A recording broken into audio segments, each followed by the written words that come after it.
memperkenalkan diri. Kami dari kelompok 4 yang akan membahas tentang dampak negatif iptek di Indonesia. Sebelumnya tadi sudah dibahas dampak positif yang sudah dibahas oleh kelompok Aulia. Pertama-tama kami memperkenalkan dulu dari sebelah kanan. Perkenalkan, nama saya Gibran Muhammad Sri, usia 12. Saya Fatia Febriani, absen 9. Saya Tasya Putri Mandiri, absen 22. Saya adalah keluarga saya absen 8. Saya Liza Lesya Ramadhani, absen 1. Saya Rahmalia Putri, absen 4. Saya Bunga Sulistari, absen 6. Saya Zidan, absen 15. Selanjutnya kita akan membahas tentang dampak negatif iptek. Yang pertama akan dibahas oleh Habib Zidan. Saat ini telah berkembangnya iptek sangat pesat. Dapat dilihat dari bermunculan teknologi yang canggih serta turut membantu aktivitas manusia. Dengan demikian, iptek itu sendiri menimbulkan efek negatif serta positif. Selanjutnya kita bahas poin pertama, yaitu dampak negatif yang akan dibahas oleh Adinda Malaysia. Perkembangan iptek dapat membuat orang semakin malas karena iptek juga memiliki tujuan untuk mempermudah serta memanjakan manusia. Jadi manusia akan semakin malas sebab telah ada teknologi yang dapat menggantikan dirinya bekerja, bahkan bisa memudahkan seseorang terkena penyakit. Oke, selanjutnya poin kedua yang akan dibahas oleh Dila, yaitu meningkatkan budaya konsumtif. Meningkatkan budaya konsumtif. Konsumtif ialah bersifat konsumsi yang menjadikan seseorang menggunakan sesuatu. Meningkatkan budaya konsumtif. Konsumtif ialah bersifat konsumsi yang menjadikan seseorang menggunakan sesuatu secara berlebihan. Hal ini dikarenakan adanya kompetisi di era global sehingga sering membeli barang yang juga dibutuhkan dan diborong. Contoh perilaku hidup konsumtif yang tidak kamu sadari adalah ketika suatu hari kamu melihat iklan mengenai handphone baru di televisi, lalu kamu tertarik pada handphone tersebut, kemudian membelikan, padahal handphone lama kamu masih bagus dengan semua fitur yang up to date. Penyebab perilaku dan gaya hidup konsumtif adalah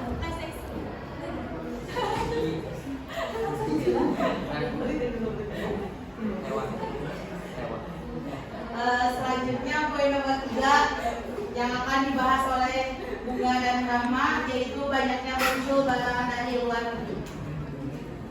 Banyaknya muncul barang dari luar negeri. Indonesia banyak didatangi oleh barang-barang dari luar negeri karena adanya perdagangan bebas yang tidak mengenal batas negara.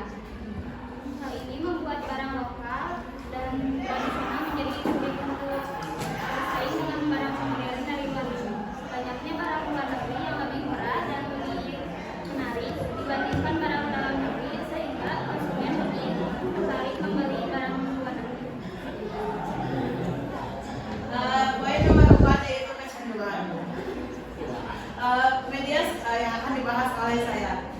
Media sosial, games, komputer, dan aplikasi ponsel dapat membuat kita ketagihan. Media sosial dengan fitur scroll tanpa batasnya bisa membuat kita bisa lupa waktu. Menurut PPPA mengatakan anak usia 5 sampai 18 tahun merupakan penggunaan aktif internet maupun sosial. Anak bisa menemukan informasi dari mana saja, seperti dari internet dan mungkin bisa jadi dari TikTok ataupun dari masyarakat teman sebayanya. Lalu informasi yang mereka dapat itu bisa positif maupun negatif. Secara tidak langsung anak menemukan informasi tersebut dan tidak diketahui oleh orang tuanya.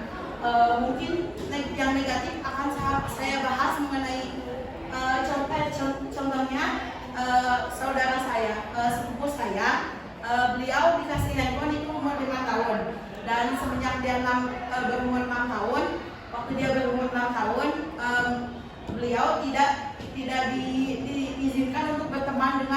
yang lainnya dengan teman-teman yang di luar sana, tapi dia dipegang handphone lalu disimpan,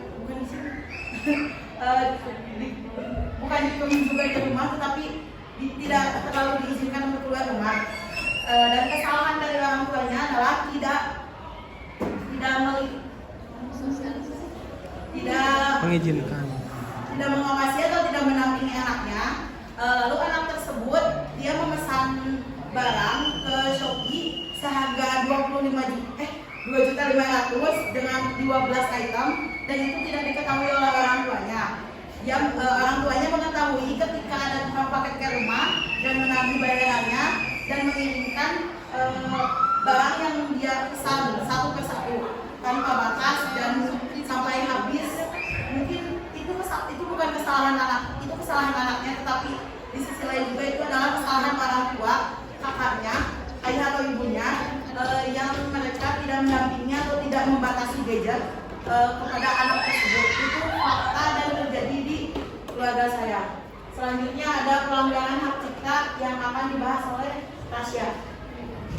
Selanjutnya ada pelanggaran hak cipta. Pelanggaran ini bentuk kebanyakan simbol, pelanggaran bentuk pemakaian tanpa seizin dibuat.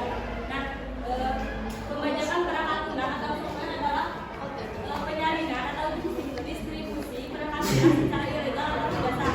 Misalkan Microsoft Office memberikan perangkat lunaknya yang bisa diisi secara gratis melalui website yang resmi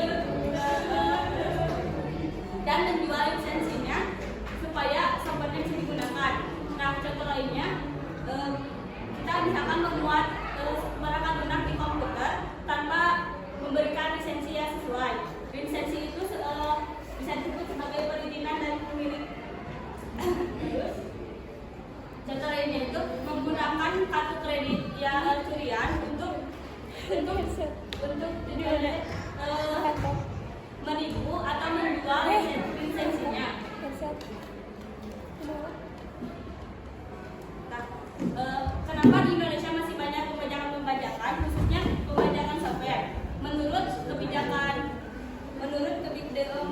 Direktur Kebijakan Bisnis Software Alliance atau BSA, faktor utama penyebab tingginya pembajakan software di Indonesia adalah masih rendahnya tingkat apresiasi di Indonesia terhadap hak atas kekayaan intelektual atau intellectual property.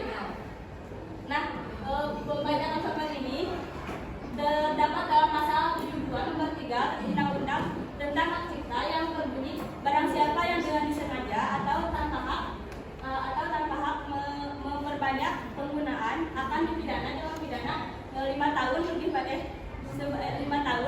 lebih paling lama 5 tahun atau denda sebesar paling besar 500 juta. Nah, contoh lainnya juga dalam pelanggaran hak cipta banyak, ada pembajakan lagu, pembajakan film, pembajakan video atau pembajakan buku. Nah, pembajakan video ini sering terjadi di Telegram.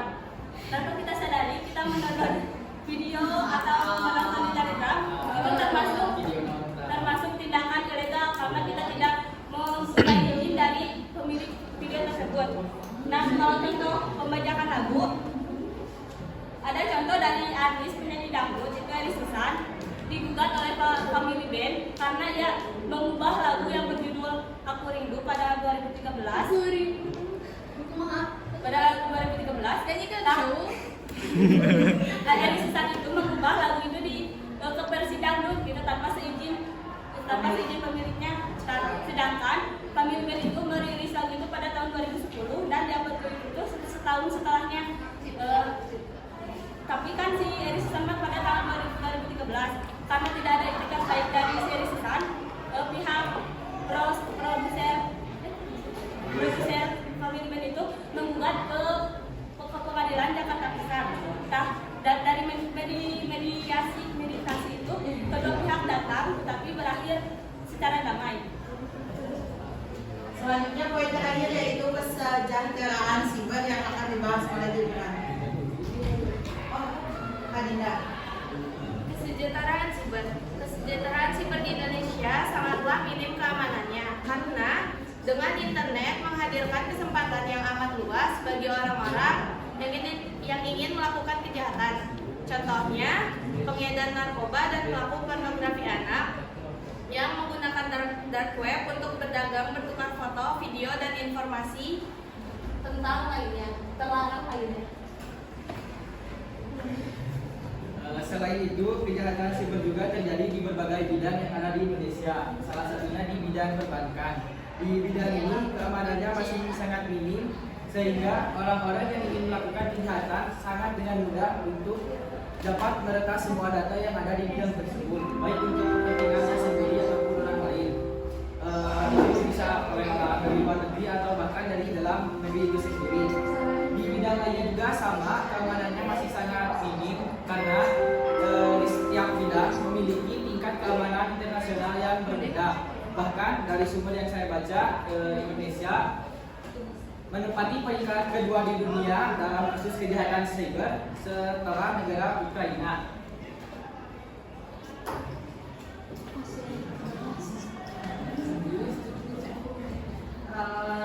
Sekian dari kami, apakah ada yang mau ditanyakan? Tidak. Mengenai dampak negatif Indonesia. Jadi,